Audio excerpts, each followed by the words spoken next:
Ya. Ini kita mau bicara soal keuangan Barcelona nih. Ya. Tampaknya memang ini menjadi perhatian bukan hanya sekarang ya, tapi sudah dari beberapa tahun lalu juga. Betul. Sebetulnya finansial Barcelona ini seperti judulnya merana. Apa yang sebenarnya terjadi, Bung, dengan salah satu klub elit di La Liga ini? Iya, kalau kita bicara persoalan finansial Barcelona, kita bicara dalam kurun waktu yang cukup lama. Sebenarnya persoalan itu muncul sejak musim 2014, kemudian 2015, ketika mereka belanja gila-gilaan. Mereka mendatangkan pemain-pemain terkenal. Salah satu adalah Neymar dengan 222 juta euro yang didatangkan. Nah, kemudian persoalan itu makin berlarut ketika ada pandemi COVID-19 yang membuat kemudian pemasukan klub menjadi tidak maksimal.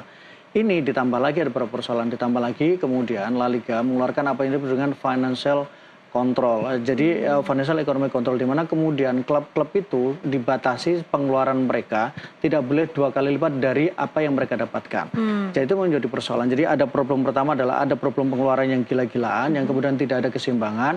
Yang kedua ada peraturan ekonomi atau financial fair play yang ditetapkan oleh La Liga yang membuat kemudian ada batasan pengeluaran maksimal untuk sebuah klub. Ditambah lagi yang ketiga adalah persoalan ada pandemi COVID. Pandemi COVID jelas menghentikan semua aktivitas ekonomi termasuk juga sepak bola.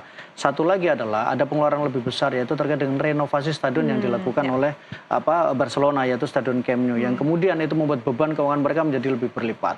Tapi banyak mengatakan persoalan terbesar karena faktor di mana belanja gila-gilaan yang dilakukan di musim 2014 kemudian di 2015 kemudian ada rentetan masalah. Nah, raport merah itulah yang kemudian berdampak sampai sekarang. Kenapa? Karena dengan pengeluaran yang luar biasa, kemudian dengan pandemi yang membuat ekonomi tidak bisa berjalan maksimal, renovasi stadion membuat itu menjadi lebih bermasalah dan itu sampai sekarang mulai dirasakan dari Barcelona. Kalau kemudian awalnya mereka punya range atau kemudian punya batasan pengeluaran misalnya di angka sekitar 600, sekarang turun 600, kemudian turun menjadi 400, 300, dan sekarang sekitar 150. Jadi problem ini yang kemudian membuat Barcelona tidak leluasa bergerak dalam belanja pemain. Bahkan di musim lalu sempat terakhir ketika misalnya pelatih Barcelona sebelumnya, Xavi Hernandez mengatakan bahwa siapapun pelatihnya yang menangani Barcelona akan mengalami kesulitan besar karena ada persoalan finansial.